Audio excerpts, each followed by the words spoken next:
everyone, Molly, the Purple Door Psychic, coming to you with another Wicca Wednesday. And I know we touched on this a few times before, where we touched on altars and we touched on cauldrons and we touched on spell books, but we haven't really talked about spells and spell casting. So we're going to discuss that just a little bit today. So first things first, it truly, truly matters what you put into your spell casting. It definitely matters what your frame of mind is, whether it is positive or negative. It definitely matters the intent behind it, whether it's good intent or bad intent. And it also matters on how strongly you believe in yourself when it comes to the spell. Because I've had times when I've cast spells multiple times that have worked in the past, and sometimes I'm feeling, I don't really think it's going to work, and it doesn't. So it's a lot of mind over matter kind of stuff when it comes to spell work.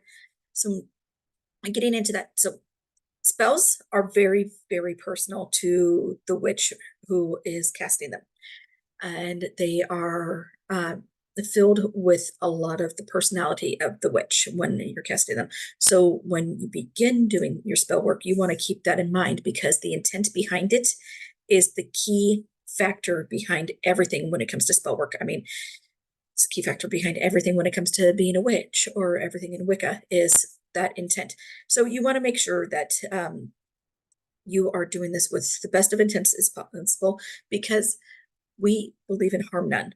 Yes, do as you will, but harm none. So we want to make sure that a lot of our spell work that we're doing is for good rather than evil, if that makes any sense. Also, you don't necessarily need to be a poet in order to write a spell. It doesn't have to rhyme all of the time, and trust me, you'll be fine if it doesn't rhyme. What you want to begin the spell work with, though, is you want to begin with casting a circle, especially if it's a big spell. If it's a big, huge spell, you want to cast a circle for protection, especially if you're in front of your altar and you're doing cauldron work and those kinds of things. So cast a spell, cast a circle using salt. I usually like to cast the salt 3 times around my circle, because the number 3 is very, very big in Wicca. And then you can perform your spell work. Now, when it comes to doing spell work, you can go ahead and you can get a book like this, where you can go ahead and write in the pages. I'm showing you blank pages right now because I'm not going to share my spells with you just yet. Or you can do a little more modified version where it has the lined pages, or you can do as I normally do, which is grab a notebook and write it down.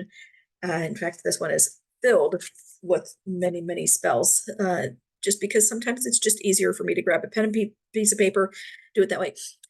There's no right or wrong way to do this. You can go ahead and create your own spells, or you can go ahead and utilize spells from someone else. And this is, if you're just beginning, this is a fantastic book for those who are just beginning. I used it a lot when I was a newer witch. However, I didn't do the words verbatim because I wanted my own personality and my own intent behind those words. Now, when you are in said circle, it also helps to pay attention to the days of the week that you're doing the spell casting, and the lunar phases, meaning what phase the moon is in. Today is Wednesday, January 17th, 2024. And the moon is at what I like to call a half and half, where it's the first quarter, where you see half of it, but you don't see half of it. So it's just right down the middle. For a lot of spell work, you will want to pay attention to how the moon is behaving, whether it's full, whether it's new, waxing, waning, those kinds of things. So you want to definitely research those things when it comes to what type of spell that you want to do. Also, as I mentioned, intent and purposefulness behind the spells. Try not to do anything that is extremely negative, because it will come back to bite you in the ass. Trust me. Had a family member who decided to do what we refer to as the Slavonian penis curse on another family member who was having an affair. So she cast the curse upon his penis, and she ended up having a hysterectomy. So pay attention to those kinds of things. This is one of the reasons why I don't do curses or hexes or anything else like that. I will do bindings though. But when I do a binding, it does take a bit out of me. And for a day or two, just depending on how strong the binding was, stuff isn't really sitting right with me because of the type of energy that I put out there and I'm receiving back because we want to be mindful of the rule of three. What you send out comes back to you. Okay. So when it comes to spells, as I mentioned, you do want to make sure that your intent is not necessarily negative. Even when you're doing a binding, you don't want it to be for negative reasons, just because, oh, somebody cut you off or you just don't happen to like somebody. No, it has to be more along the lines of, you know, that this person is doing harm to others and it needs to stop. Some of the people that I have done bindings on were very dangerous people to the public. And thankfully, they are no longer dangerous people to the public because they are stepping back from public office and those kinds of things. So just be very, very mindful of that. Also, spell work is not to find your long lost love unless they are truly your soulmate and in love with you. It's not to make the hot guy at the coffee shop become your new boyfriend. It's no, unless he has interest in you to begin with, that will not work because we all have this thing called willpower and choices and freedoms, and no spell is going to really make that happen for you. I mean, yeah, you can do some love charms and everything if you're already in a relationship with someone because the interest is already there. But if it's a stranger that you've never met and you just are like, oh, he's the one, he's the one, he's the one, and he doesn't know you from Adam, it ain't going to work. Okay, I'm just letting you know that right then and there. If you pay people to make these spells and love charms for you and everything else, it's no, you're wasting your money. It's not going to work. That do you really want to be with somebody who has no clue who you are and doesn't want to be with you? Let's think about that. Also, you cannot use spell work to get that promotion, to win the lottery, to get that fancy new car or that nice new home. You can't use it for personal gain.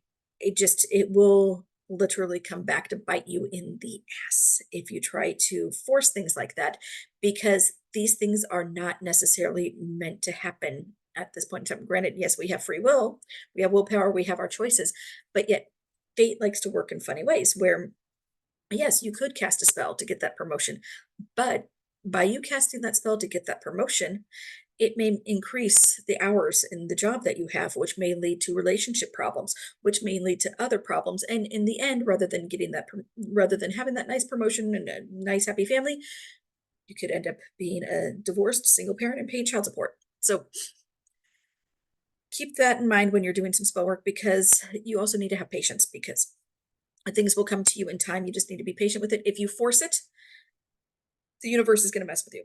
Just letting you know. So when you are doing your spells, what you want to start out with is you want to start out with the purpose behind the spell, what you want to kind of like happen with the spell, and when this is happening with the spell.